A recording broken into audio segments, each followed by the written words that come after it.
Welcome to the Fabulous 413. I'm Monty Belmonte. And I'm Khalees Smith. I'm Khalees Smith. I know my name. Later in the show, we head straight into the fungal kingdom where the rules are weird and the denizens are tasty. What? No. It's just a tour with local mushroom growers, Mycoterra Farm in South Deerfield. Fine.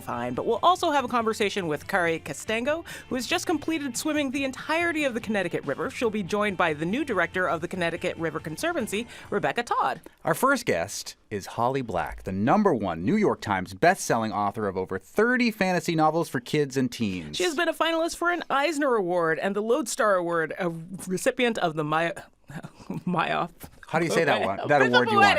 It's Mythopoeic Award, a Nebula, and a Newbery Honor. Her books have been translated into 32 languages worldwide and adapted for film. She currently lives here in the 413 with her husband and son in a house with a secret library. Holly has just co-written a book called Sir Morien. Her co-author also joins us. Khalees Smith is a poet, originally from Roxbury in Boston. After graduating from Kenyon College, she released her book, Finger and Thumb. She currently lives right here in Springfield and is the flipping co-host of this show! Yeah. Congratulations, you two. Thanks. On Sir Morien. Khalees, you told me, I think it felt like 3 or 4 years ago. It was definitely longer than that. I'm co-writing a book with Holly Black, and I was like, oh my God, Holly Black. I love Holly Black, all of her fantasy. Me and my whole family love the Spiderwick Chronicles, which you co-wrote, Holly, with Tony DiTerlizzi. And then I didn't hear about it again for years. There was like a 3-year window where things just didn't happen. That is the way that books work. I mean, this is your second book, Khalees, but Holly... Is this the usual pace for a book release? It is not. However, I was warned that this is the pace for picture books. Oh. And that because we took a minute to write it and work it out. We would meet up at different coffee shops and get it together. But then when they attached Ebony, she does a lot of work. And so she had to fit us into her schedule. And Ebony is Ebony Glenn, who illustrated this gorgeous book. So fantastic. Nobody wants to see my drawings. I kind of do now. I mean, but I think they're not nearly as good as what Ebony did. I am real good at words. You're nervous because you're the guest today. This doesn't happen. Usually I just get to ask the questions. For those who don't know about Sir Morien, let's ask you, Khalees, about who Sir Morien is, the co-author of Sir Morien with Holly Black, Khalees Smith. So Sir Morien is the creatively named Black Knight of the Round Table. Why would they call him that? Well, because Moors are brown. And so everybody brown was kind of considered a Moor at the time. Am I right about this? Yeah. So because Europe and... But there is a romance about Sir Morien joining the Round Table. He goes on adventures with Sir Gawain and Lancelot and is looking for his dad. Sir Aglavale. Where did you encounter this story, Holly Black? Because this is, the Arthurian legends are legends, and there's little bits of actual history woven into those sort of things. Where did you and Khalees come across this story of Sir Morien? So in sort of reading through Arthiana, there are some stories that you come too late because they are not part of the popular, ways that we retell the Arthurian story. And, the story of Sir Morien was one of them. And it was really surprising to me because I did not know that Sir Morien was a member of the Round Table. Yeah, and he's not a Monty Python and the Holy Grail. That's the only Arthur. And that's canon. And honestly, we're all glad of that because it would have been done in a way that is not really great. You can be sure of that. Yes. And, I admit that, part of it was after I adopted my son, who's Black, I was looking for more representation, and specifically more representation in the landscape of folklore and fantasy. And I don't remember whether I ever ran into Sir Morien before that, but I remember feeling really kind of surprised to be thinking about it and then realize that I was having a lot of trouble finding more resources for it. And certainly I didn't find any picture books. Yeah. And so now there is a picture book. When does this book officially come out, Khalees? It comes out next Monday. Yeah. Officially. Next Monday is when it comes out officially. It comes out next Tuesday. No, this is the 23rd on the thing. Books Oh, only the come out on 24th. Tuesdays. Okay, well, fine. See, this is the things you learn when you are working on your second book with somebody who's written so many books and is the number one New my York Times. first book was poetry. Like, I didn't have to care. I just made the poems, I put them out, and expected no one to read them. Yeah. And now this is a thing where I have to pay way more attention to than the last endeavor that I was a part of. And you'll find Khalees missing from several shows because of things that are connected to the book Sir Morien. right. The book launch is happening at An Unlikely Story in Plainville, Massachusetts, out of the 413, but an excellent bookstore that was created by Jeff Kinney, the author of Diary of a Wimpy Kid. If you're ever in the 508 area code, I can't recommend that bookstore more highly. How did this relationship begin between Holly Black, the author, and Khalees Smith, who had not yet written a children's book or any type of book like this apart from a book of poetry? So we met through a mutual friend and just started hanging out and talking about books we'd read. And I do remember one time Khalees came over and I had a copy of Finger and Thumb and she was like, "Where did you get this?" And I was like, "I bought it. and It's I'm for like, sale." I was pretty sure that was out of print now. Finger and Thumb is your book of poetry that we Yes. mentioned. Yeah.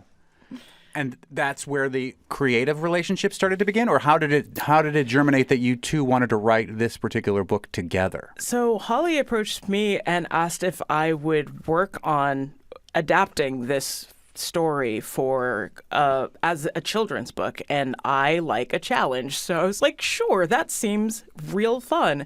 And what came next was this really brilliant breakdown of the romance itself from Holly in a very YA fashion that I still basically refer to whenever I am trying to give the cliff notes of what Sir Morien actually is as a story to people. Like I channel your voice whenever I'm explaining Sir Morien to other people. It's like, and then they fight for a bunch of days, and then like he can't get any information because racism.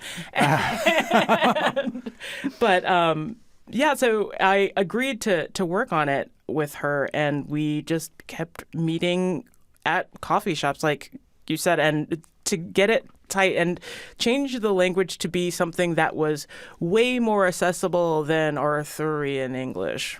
Yeah. And, Khalees being a poet was really great because she could keep me from expanding. And, it's funny because many of my friends who write very, very long books have mocked me for how short my books are. But compared to this, Yes. They are enormous tomes. How many pages in a picture book? There's like a rule, right? 32 is 32 what we were given. pages. And it's not like it is filled with text. No. So how hard is it for two people to write one 32-page book with so few words? You spend a lot of time together saying, so this sentence, what if it was slightly different? And some of that we get around with going, hey, maybe we make this a speech bubble, and then it doesn't count as our text.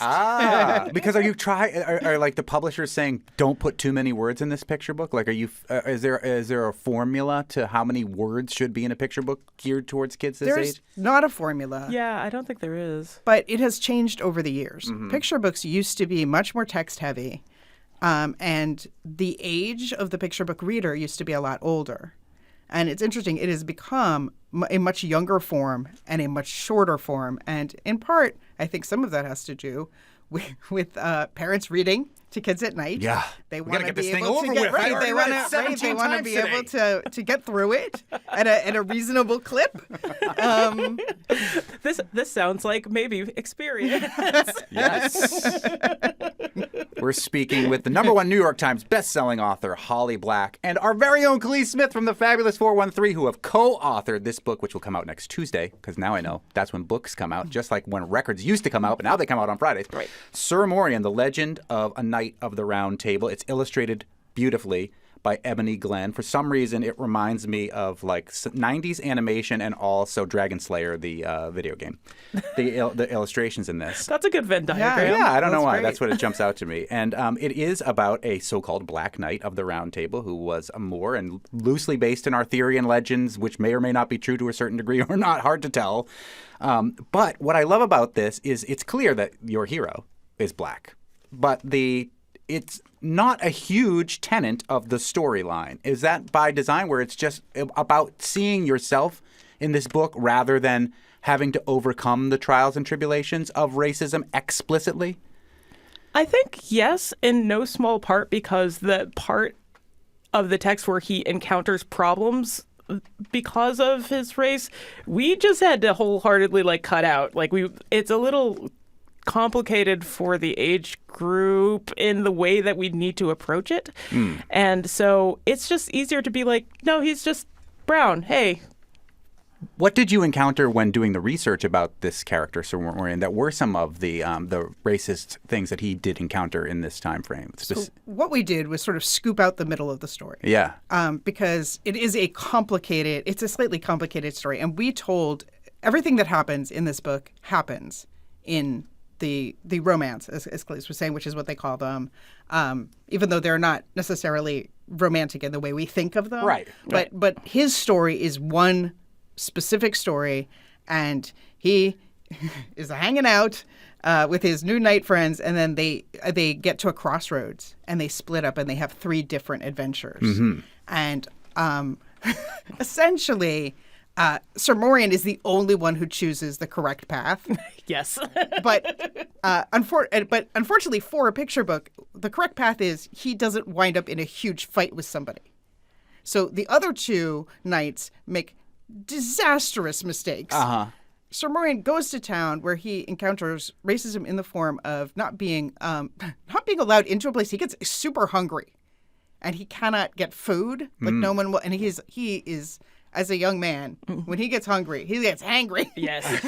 Yes. So he's having a really rough time because he's really hangry. I think, and he's trying to get a barge to the Hermitage where his dad is, and they won't let him board the boat for the same reason.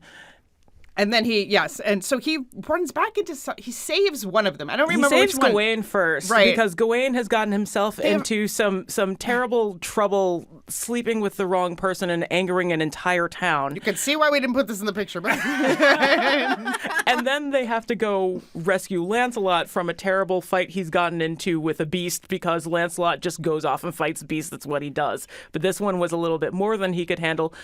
Just frankly, like Lancelot in this whole romance, getting into fights he shouldn't be in. That's 1,000%. And then he jumps onto the barge. They're like, "You can't be on this." Whoa, here you are. Yeah. Some of that gets left out of this 32-page version of the story, but it's still. If we do a sequel, I have an idea for how we could do this stuff. Okay, I'm down.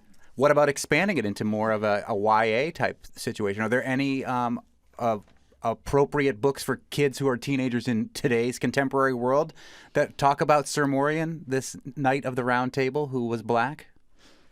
That's a great question. Because I know a number 1 New York Times bestselling author who's written such great YA fantasy. There is a really great series of books which I am now I'm going to find, and I'm blanking on them, but it's by a black writer, and it centers a girl who discovers her ancestry. So it's not specifically about Sir Morien, but I cannot recommend it highly enough, and I'm going to find it. We can include it with the podcast. And before I leave today, I will tell you, because I can't believe that I'm blanking on it, but it is Legendborn. Okay. So good. Cool. Cannot recommend it highly enough. Yay. Before we let you go, Holly Black, and before Khalees Smith returns to her role as co-host of the show, where I can actually speak instead of just stuttering the whole time. What do you want the reader to leave with when they read this book? First with you, Holly. I want them to have a great time. It's a celebration of friendship, and it's a little bit about how sometimes you fight with your friends. And so I hope they have fun, and I hope they feel warm inside. What about you, author Khalees Smith? What do you want the reader to leave with when they read your new book with Holly Black, Sir Morien, the legend of A Knight of the Round Table? Yeah, I think one of the main things that we wanted to keep was like this idea that of friendship and kind of building community, and even if you're looking outside of your means in a sort of way that like maybe having people on your side can make things a little bit easier. Even if you fight, you can still kind of get through it. Khalees Smith and Holly Black. The new book is Sir Morien. It's out on Tuesday. You're going to hear more about this book from the kids from NEPM's Media Lab, who did an interview with Khalees back in the summer. That's coming up. It was so much easier to talk to them instead of you somehow. Too much inside baseball. This book is great. It's wonderful. It's gorgeous. The illustrations by Ebony Glenn are wonderful, and we will continue to talk about it as the book launches out there. Well, thanks for having us. Yeah. My pleasure. Later in the show, Kari Kastango, who just became the first person to swim the entire length of the Connecticut River. We'll also talk with the brand new executive director of the Connecticut River Conservancy, Rebecca Todd. Up next, into the Mushroom Kingdom, which you may know better as South Deerfield, we'll take you to Mycoterra Farm. But there are no plumbers and no princesses and no turtles. You're listening to the Fabulous 413 on NEPM. Well, here we are at Mushroom Headquarters in Western Mass in Deerfield with Mycoterra Farm, which grew out of a basement and ended up being the biggest growing indoor mushroom facility in Massachusetts. It's been such a wet year, I have mushrooms growing in my basement right now. That is probably not how you got started, is it, Julia Coffey here in South Deerfield? No, I didn't get started with the moldy basement, but I get that question a lot. We grow our mushrooms indoors year-round. I actually got into mushrooms through a fascination in the soil sciences, and it's been a over 20-year journey now, which landed us here in South Deerfield, CISA's home base. It's a great wild mushroom season, though. We get a lot of people bringing stuff to get our expert identification, which I really don't like to do. Yeah. That's a little bit of a life or death situation if you get it wrong. Yeah, and all the rain this year has made a really fantastic summer and fall for wild mushroom forage, but we just keep them going year-round. Do you ever sprout from wild spore? No. The cultivation technique we use for growing is a vegetative propagation technique. We work with established cultures of mycelium growing on grain. That's the spawn. And the process that we use is more like dividing strawberries or planting potato tubers. You get a more consistent and reliable result. If you're going to have a business, you have to figure out a way to rely on it. You don't want Yes. to just fight your way through all 435 genders of mushroom to find the couple that'll give you the proper fruiting. Exactly. Can we go meet the mushrooms? You want to meet the mushrooms? Yeah. Well, you're starting here in our farm store. This is like the very end of the road for the mushrooms. And we have our products, mushroom jerky, mushroom kits, dried mushrooms, fresh mushrooms, mushroom extracts, and a number of other products from other local farms and producers. But we're going to go back through the building. First, we're going to go into our commercial kitchen.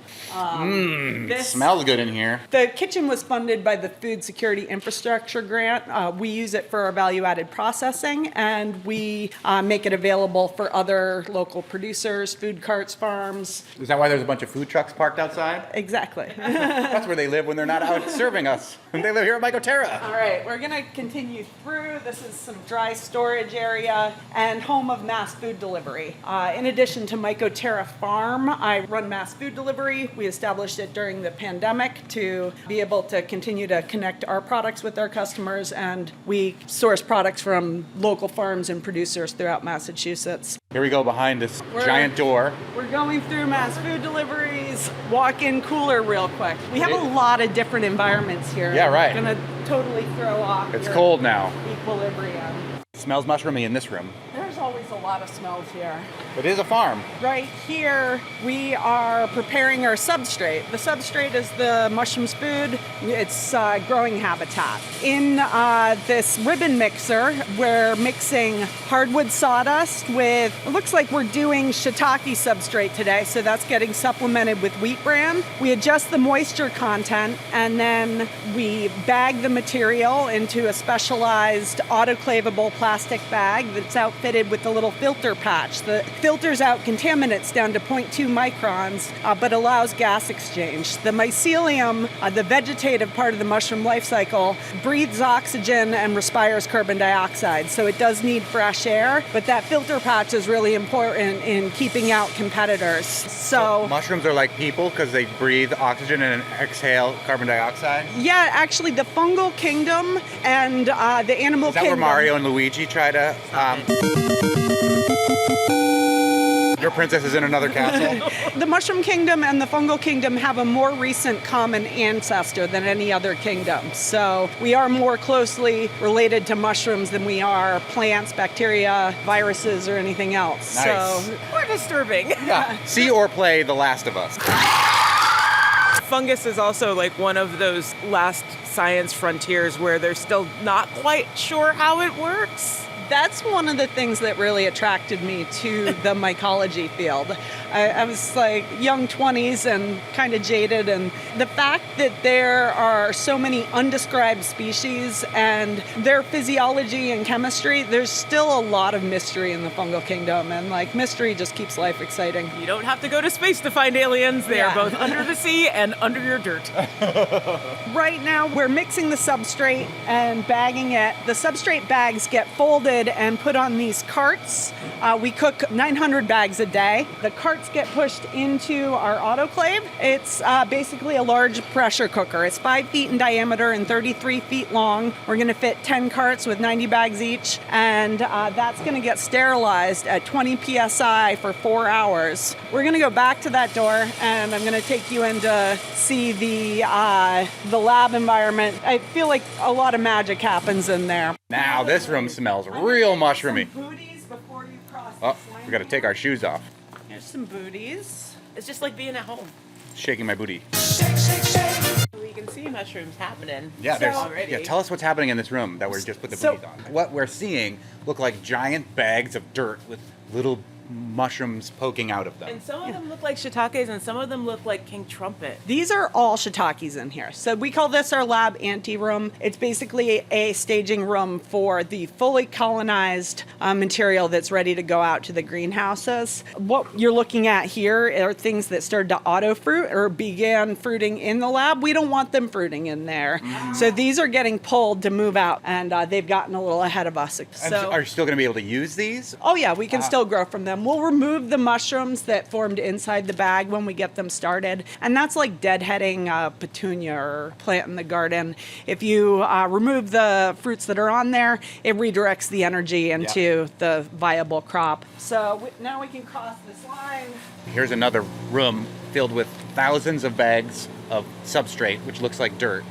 Whoa. Out the end of the autoclave. The giant pressure cooker autoclave has a tunnel that looks like a black hole with train tracks coming out of it. Right into our cool down room. So this room is insulated from the rest of the lab. It has a clean air intake. After we open the autoclave in the morning, the racks get unloaded into this room and allowed to cool down for a couple hours. Maintaining an environment that is conducive for the mushrooms we're trying to grow helps them stay resilient against any competitor organisms. Once the bags come down in temperature, it takes a couple hours to reach about 100 degrees Fahrenheit. The carts get rolled out into our inoculation space. So we can go along the journey that our blocks follow. Here's a bag of spawn, and this is a mix of grains that has the mushroom mycelium living on it. Mycelium, that vegetative tissue, grain is a great vehicle for transfer. It's got a good balanced nutrition to support the mycelial growth. It has a good form. It helps protect the mycelium. That 6-pound bag of grain will be used to inoculate 30 bags of sterilized sawdust. We'll load 30 bags onto this table in front of laminar flow hoods. It's a HEPA filter with a half horsepower blower pushing high velocity air through the filter and gives us a sterile airflow to work in front of. Then they get shelved and labeled and rolled into position for incubation. Incubation is just the process of where the mycelium grows from the grain spawn and through the sawdust and literally transforms it into a fungal organism. We have in the middle of the room here a lot of the exotic varieties, lion's mane, a number of different oyster species, Pioppino, chestnut. All of those tend to incubate pretty quickly, from say 2 to 3 weeks for the lion's mane or 4 to 6 weeks for the Pioppino and chestnut. And then the majority of the blocks in this room are shiitake. Shiitake we incubate for anywhere from 6 to 12 weeks. The longer the better. The longer the shiitake incubates on the hardwood sawdust, the more nutrients it can gather and the higher yields. We've got probably 120,000 shiitake blocks in this room and a few hundred of each of the other species. Wow. We're here at Mycoterra in South Deerfield, where they're growing probably millions of mushrooms right now, with Julia Coffey, who's giving us the scientific tour of how all of this stuff happens, and with Phil Corman from Season Local Hero Folk. So Julia, you've talked a little bit about your path here. How's it gone in terms of what path have you blazed that maybe others have followed a bit but was not here before your work? I started Myco Farm in 2010 in a closet in my basement. We've gone through many stages of growth. My path into mushrooms really started at Evergreen State College studying soil science. Really, my big interest is natural resource systems and resiliency and soil building. The mushrooms have been a fantastic side tangent for me in this journey. In 2019, I was awarded an MDAR composting grant, which has really helped me come full circle in my journey. The MDAR composting grant allowed me to buy an in-vessel composting system to compost our spent substrate and bring it back to the soil. So I've just been growing this farm really so I can have some fantastically valuable trash to then compost. And we now have a half acre of no-till seasonal crops. Our substrate is mushroom compost. And this year when there was flooding devastation across farms, and even this building and lab flooded, that field was like a sponge. I did some calculations earlier in the year. I believe the average carbon per acre in East Coast agriculture is about 8 tons per acre. We have about 40 tons of carbon in our half acre out there. So our compost is an amazing bank for storing soil carbon. We started compost sales this year, and I'm looking to grow that and to feed the soils on other farms in the valley starting next year. I keep the mushroom farm going so I can really keep diving into this compost. Like you said, there's just so many things in the fungal kingdom to learn. Essentially, all of these bags are one organism. That's spooky. It is Halloween season after all. It's also a bit like cancer research. Yeah. It can really be humbling when I'm realized that I'm surrounded by biomass. It's got that Ghostbusters library feel. Yeah, to it definitely. right here. Where is Slimer? He slimed me. That's great! You say that about the Ghostbusters library, and we were literally walking into this dark, unlit corner with 8-foot tall shelves full of all of these organisms right beside it. Listen. You smell something? All of these probably millions of mushrooms in separate bags come from 2 living things. Yes, there's 2 organisms surrounding us right now, and there's about 120,000 units of them. You, me, Khalees, and Phil, we still outnumber them. That mushroom library was really just incubation happening. Once the mycelium has colonized that sawdust and brought it to a critical state, then the blocks get removed from the lab and brought back to the back half of the building where we have greenhouses enclosed in the larger warehouse space. Shiitake is our primary crop. It amounts for about 80% of the 3,000 pounds we're growing a week. The shiitake initiation process starts with refrigeration. That gives them a cold shock. What we're doing is simulating natural environmental triggers to help bring on a good flush of mushrooms. We do have some lion's mane and oyster in the shiitake house right now. Black oysters. This is a blue oyster strain. It's like a cult. Really? It's the first time I heard that, Monty. Yeah, right? We can go over to the actual oyster house now and take a look at some more oysters and other varieties in action. New colors, new flavors. Lion's mane, in addition to being delicious, look like brains while they're growing. Yeah, and they're it's huge. pretty awesome. It's great that they look like brains and have so many benefits. Nature's great with those things. So we have some first crop blue oysters here. I got a fever, and the only prescription is more cowbell. They're really exciting to see. They're so cute. You could spend 2 or 3 hours harvesting this whole house. We start at one end and go down each rack from top to bottom. If it takes you, say, 3 hours, you can get back to your starting point, and material that wasn't mature when you started has grown. Wow. And so they can just keep you running in circles all summer. Then here we have the chestnut mushroom. I love chestnut mushrooms. Yeah, I think they're called the chestnut because as they form, they have these beautiful ornaments that kind of look like spines, and they also have a nice nutty taste. We're getting sprayed right now. What's happening? And our overhead misting system just kicked on. So we use a high pressure misting system to maintain that humid environment. Walking through Mycoterra in South Deerfield with Julia Coffey, who's the scientist behind all of these mushrooms. It's different. There is so much science to farming, but the fungal kingdom kind of plays by its own rules. It definitely has more of a feel of a manufacturing facility. And in agriculture, I'd say nursery work compares most. Basically, what we're doing is playing God, and for me, I found a lot of God in science, and so what we're trying to do is mimic the conditions they need in the natural world and trick them into giving us food year round. And I'm sure they're just like who's tricking who, because Here we are back in the Mycoterra farm store. More environmentally, we've just been through like all of the climates of the world, it feels like, in the back there. I do that all day, every day, like 12 different temperature and humidity environments. So 2 questions. One is, how and where do people get your mushrooms? And the second is, how do people find out more about growing mushrooms or a tour for themselves of your facility? Our mushrooms are available at the River Valley Food Co-ops and a number of farm stores in the valley. Atlas Farm Store right in our neighborhood, and in our very own farm store here.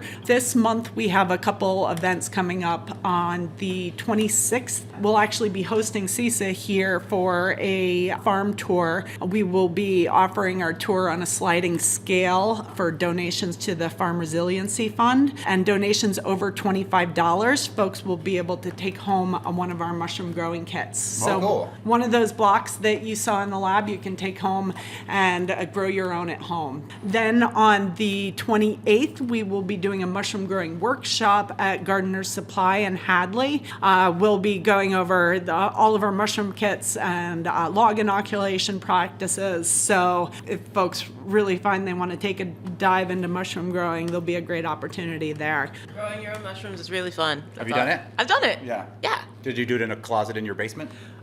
Sorta, yes. It was actually like the stairs going down to the basement. Nice. But yes. Now that I have a wet basement, I might as well grow mushrooms down there, right? I often say grow it on a dinner plate on your kitchen counter so you don't forget about it. They actually require light to grow properly, and you want to make sure you can water, and then once those mushrooms start to pop out, they grow very quickly. So if you have them down in your basement and aren't looking at them on a daily basis, They take over the home. they can get a little overgrown and maybe attract some bugs. So just right on the kitchen counter, you can harvest them, and literally steps to the fry pan. You really don't get fresher food than that. Phil, Julia did mention that donations to the Farm Resiliency Fund will get you a tour of Mycoterra and a block of mushrooms to bring home to grow on your own. There's new developments in the world of this Farm Resiliency Fund. Well, just that farmers have only until this Friday to apply for the second and final round through the United Way of Central Mass. And all the information is on the Central Mass United Way Fund spot and also at CISA. But the bottom line is that if a farm applied in the first round, they only can apply in the second round if their needs are $80,000 or greater. If a farm did not apply in the first round, it's game to go for them. Thanks so much for telling us all about mushrooms. You're welcome. Great to have you here, Monty. Now to buy some mushrooms. I did buy some mushrooms. Up next, Kari Kastango. Oh my goodness. Like, apparently it's not just that segment, it's just today. You got all this adrenaline coursing through your veins because of talking about your book. Up next, Kari Kastango, who just became the first person to swim the entire length of the Connecticut River. We'll also talk with the brand new executive director of the Connecticut River Conservancy, Rebecca Todd. You're listening to the Fabulous 413 on 88.5 NEPM. Welcome back to the Fabulous 413. We are joined by Kari Kastango, a resident of South Hadley who just completed her 410-mile swim of the entirety of the Connecticut River. Kari began her career as a research exercise physiologist at UMass, which then led her to pursue a PhD in biostatistics at the University of Pittsburgh.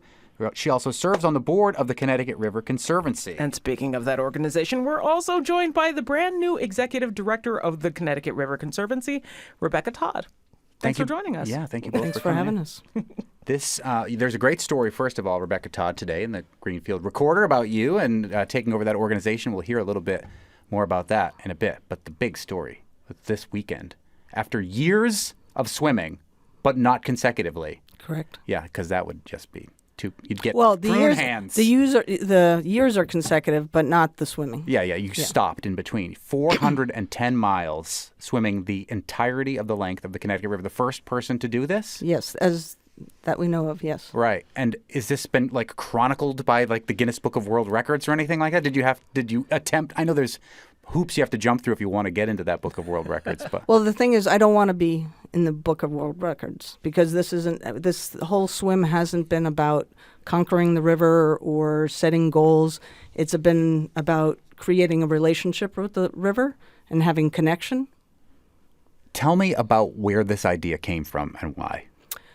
Well, when I moved into the area, there wasn't any immediate lakes and ponds, and I was swimming at the fabulous Holyoke YMCA, but I was tired of doing flip turns. And a friend introduced me to the Connecticut River, and the first spot was Elwell Recreational Area, which is actually one of my favorite spot along the river. Where is that? That's just next to the Coolidge Bridge. We're Okay. actually where we were. That's where we went swimming back in Yes. 2018. Yeah. As part of this journey, really. Yes. Yeah. And then, it's a wonderful spot, but then there's the Coolidge Bridge and the Route 202 bridge, and I thought, well, it would be fun to go from, cover that distance because I don't like to necessarily stay in one spot in a sense of adventure and get to know that part of the river. And then I did that, and then I did Sunderland down to Coolidge Bridge, and then I thought, let's go for the whole river. But admittedly, when I originally said that to myself, I thought it was 200 miles long, and I figured I better Google this. And it was 410, and I'm like, all right, twice the distance, twice the fun. So when was that very first swim that you were mentally saying this is part of swimming the river, and then how long ago was that?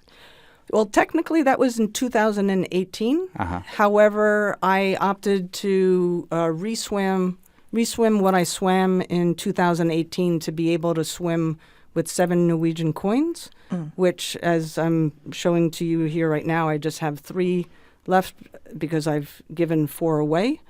But I thought it would be neat to hold the coins and have the power and the strength and that, and to say that they've gone the 410. So Tell us about the coins. Where? Well, they're Norwegian coins. I happen to have gone back to Norway with my mother. She's from Norway. I'm first-generation American, and we went. It was a special trip to go to Denmark because my great-grandfather was from there, and it just happened to be when you exchange currency, you have some left over, and the Norwegian coins are such that by design they have holes in them because back during the war, the currency was much less than I believe was Denmark.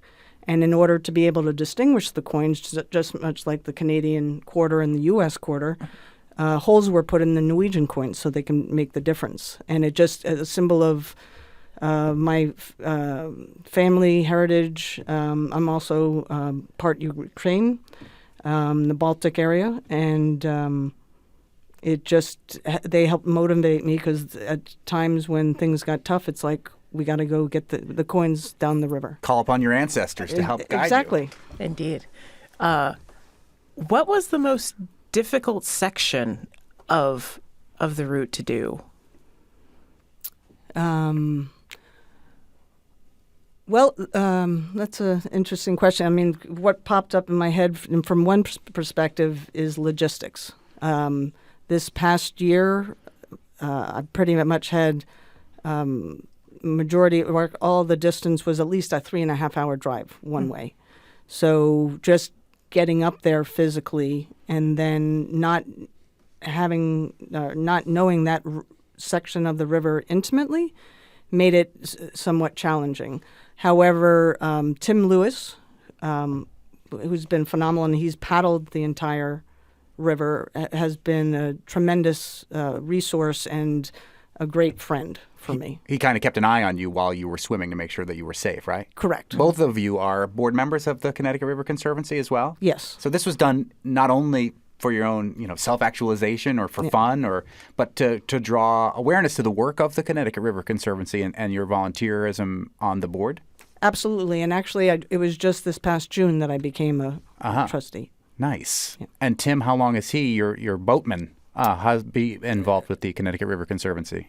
On the board a year prior. Uh-huh. But he's the head of the Great Meadows Trust. Land Trust. Land Trust. So you've all been involved in this river preservation. Another thing I read about your journey was that, you wanted to call attention to the fact that the Connecticut River used to be called, I think, the best landscaped sewer in America, but now is swimmable in all 410 miles, right? That's correct. To show the power of we can go back sometimes and make right. Mm-hmm. Exactly. I think this is what's interesting to me. Kari's dedication in swimming the river is mirrored by the dedication of many people who have spent their lives getting the Connecticut River to be a fishable, swimmable, drinkable river. And it wasn't always that way. So we are lucky to have the people with the kind of foresight and dedication that Kari showed, and that the Connecticut River Conservancy has been bringing to this watershed since 1952, since 20 years before the Clean Water Act. That is Rebecca Todd, who's the brand new executive director of the Connecticut River Conservancy, just started a week ago, and Kari Kastango, who is on the board of trustees, who has just completed this weekend swimming the entirety, 410 miles of the Connecticut River. We're going to take a little break, and we'll have more with the two of them coming up in just a bit. You're listening to the Fabulous 413 on 88.5 NEPM. Wash my soul. I will come to your river. Wash my soul again. Welcome back to the Fabulous 413. We are with Kari Kastango and Rebecca Todd of the Connecticut River Conservancy. And Kari has just completed swimming the entirety of all 410 miles of the Connecticut River. I know that there was a party, well, not necessarily a party, but a gathering of the Connecticut River Conservancy at the end of this journey in Old Lyme. But were there other moments where the organization came out to meet you while you were doing this swim? Short answer is no, but they were instrumental and very helpful with regarding being a resource to connecting me with people at different parts of the river to either gain access, to help troubleshoot certain areas, or just to gain a better understanding of the river. What did you do in certain locations? Like I live in Turner's Falls. There's a huge dam that if you decide you're going to swim over it, you will die. How did you do that part? Well, how did you avoid death? How did you avoid death? No, I exited the water, paid attention, or adhered to the safety signs. Went up to came up to the buoys, came out, and then at a later point put in just below Turner's Falls and took advantage actually of the water release and covered the 11 miles from Turner Falls to Sunderland in 2 hours and 8 minutes in the summer solstice of 2018. And that, is one of the issues that I think you're going to have to deal with now, Rebecca Todd, who is the executive director of the Connecticut River Conservancy, what it means for the Connecticut River when all of a sudden the Northfield pumping station or a First Light in Turner's Falls releases in large swath tons of water or redirects it to the different canals, and what that means for the life of the aquaculture in the river. Are those some of the priorities that you in this new role as the executive director are going to be facing with the relicensing of these dams? Absolutely. Our staff have been working on the FERC relicensing of the main stem hydroelectric dams. Federal Energy Regulatory Commission. Thank you. Since 2012. And relicensing comes up. It's really essentially a once-in-a-lifetime event for most people. So we are devoting significant resources to making sure that we are advocating for not only the communities and property owners along the banks of the Connecticut, but also the aquatic organisms that otherwise don't have a voice. Like the federally endangered short-nosed sturgeon that is right where we're mentioning right now, and one of the only known spawning sites right there.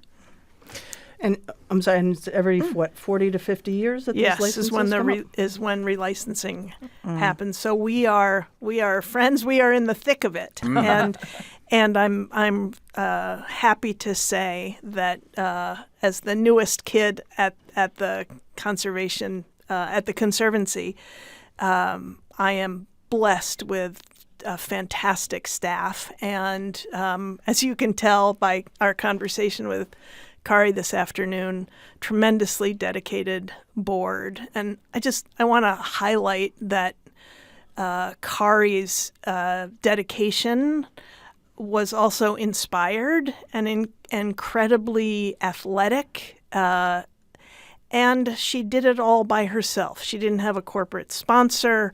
She worked with the river. She didn't, as she said, she didn't conquer it. She strove to understand the river and the best and the fastest way to make it downriver. And just to give our listeners some context, she swum the length of the Connecticut River, which is approximately the distance from Boston to Baltimore. Wow. And she swam it. So this really, we're all, I think, in awe of her accomplishment. I know we've been talking about how long the trip was, like in terms of miles, but how long did it actually take you to finish the 410 miles? So I restarted the clock with the coins in 2019, and I pretty much swam on the weekends from Memorial Day to early October. And in 2000, I believe it was 21, I took a 4-month sabbatical to try to make more progress, and it was quite a wet summer. But Yeah, which makes it hard to swim in the river and not overly safe. You can go to the Connecticut River Conservancy's website, Is It Clean?, to find out if your part of the river is clean for swimming and boating. In the minute we have left, Kari Kastango, who just swam the length of the Connecticut River, what's something that you learned about yourself from doing this huge athletic endeavor? Let's see, myself. Just that that my love for swimming can make a difference, and that I encourage everyone to find what it is that they enjoy and find a way to connect with their communities, because everybody has something to offer. So originally I was not hesitant, but I just thought, well, I'm just swimming. I don't know what I'm contributing. But everybody has something to contribute, and I invite you to find out what that is and give back. Now we're here on the radio talking about the health of the river because of this wacky idea that you had. I'm a sucker for a wacky idea like that. Oh, pun intended? Kari Kastango, who just swam the length of the Connecticut River, and Rebecca Todd of the Connecticut River Conservancy, the brand new executive director. Congratulations on that role. Thank you. I'm thrilled. Tomorrow on the Fabulous 413, a glimpse at the other candidate running for mayor of Pittsfield, Peter Marchetti.